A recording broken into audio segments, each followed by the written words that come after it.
Yeah, so I says to Mabel, I says, wrecked him, damn near killed him. Hey! Hello? Hi, this is BoBTV. Until recently, Hello? very recently, Hello? I thought this man's name Hello? was Carl Ewells. Hello? Carl Ewells. Hello? Yeah.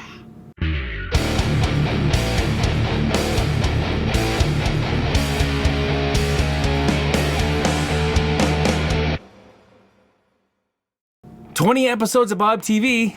Here's to 20 more. Cheers."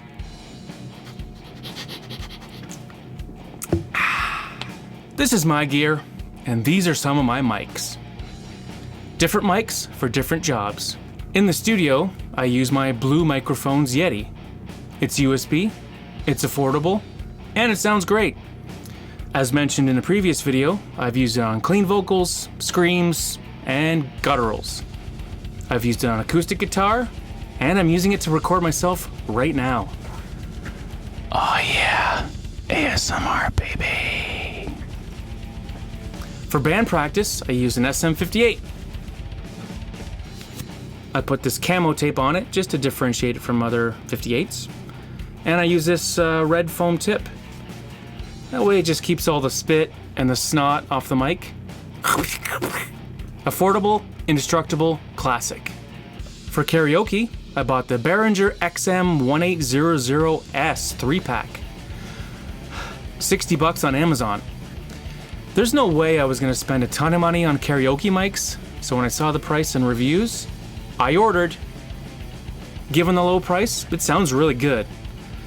It actually has a on-off switch on it, which, as you can see, I have it taped in the on position to avoid getting flicked off by accident. For drums, I have an SM57 for snare, camo tape, yeah, mine, not yours, mine. For toms, I have 4 PGA 56 mics by Shure. Comes the clip, everything all built in. I have a PGA 52 for the kick drum. Here. Beast. And I have 2 PGA 81s for overheads. These require phantom power. This is a kit I bought off Amazon. It's quite affordable. Comes with all the brackets and XLR cables and everything all packed into a nice foam package. Now, none of these are the most expensive mics you can buy, but I've used them on multiple recordings, including Worm Rain, Nasty Bucket, and others. They all sound awesome. Do something hilarious.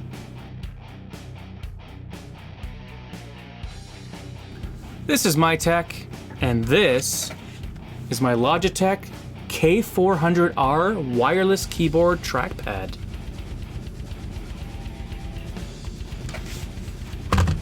I've tried a few different systems, including the newer K400 Plus.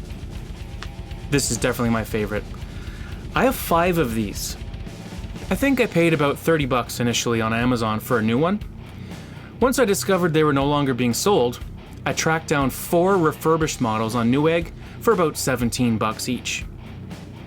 Why the hell do I need 5 wireless keyboards? Why do I like them so much? Good question.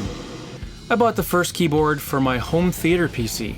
That's a computer I have hooked up to my TV that streams video, downloads legal torrents, plays video games, etc. I didn't want to run a bunch of extension cables, I didn't want to use a regular mouse, so I grabbed this sweet baby. The second keyboard is just a backup for this one.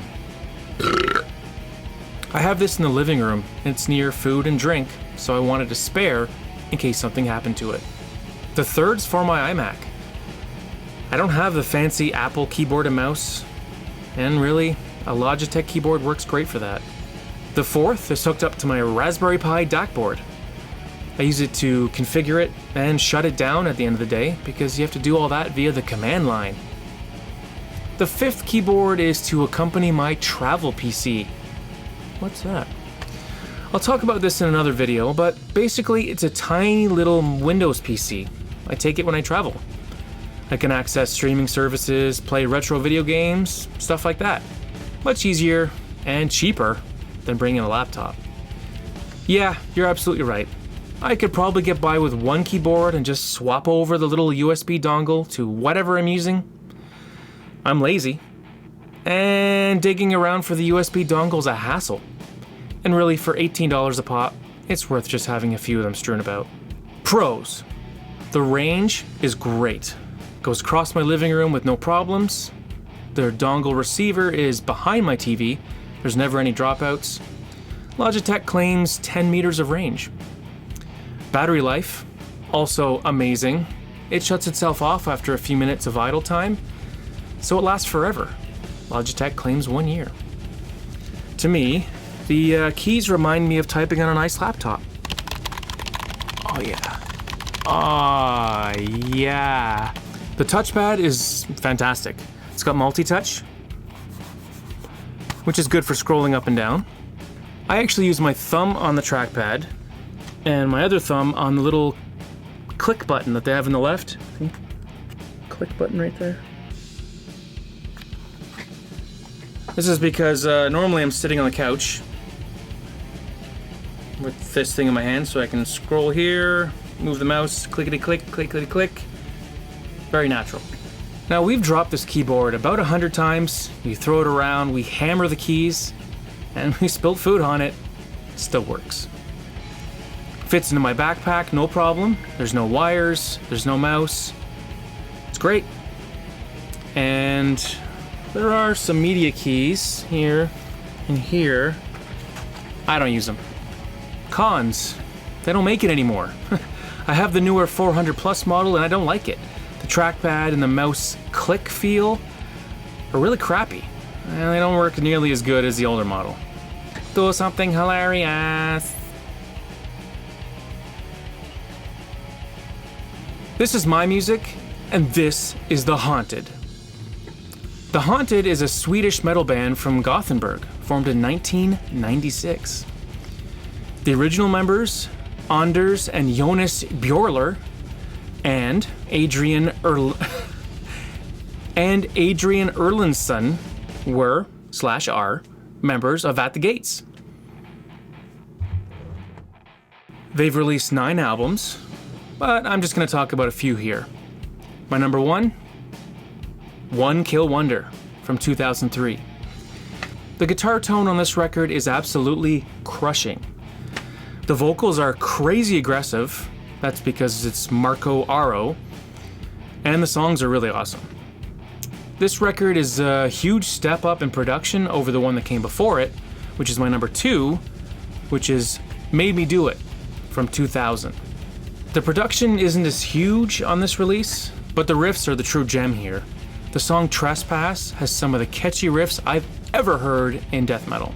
The Haunted, self-titled, 1998. It gets an honorable mention here for some great tracks. And Exit Wounds, 2014.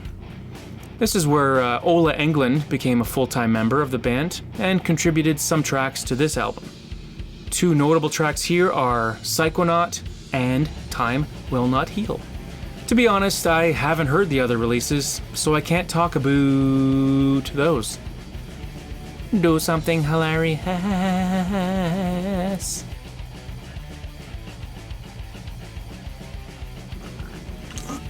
This is my channel's This is the Geek Pub. I'd almost given up on this guy since he hadn't posted anything in about 6 months. But he's back. Typical nerd stuff here.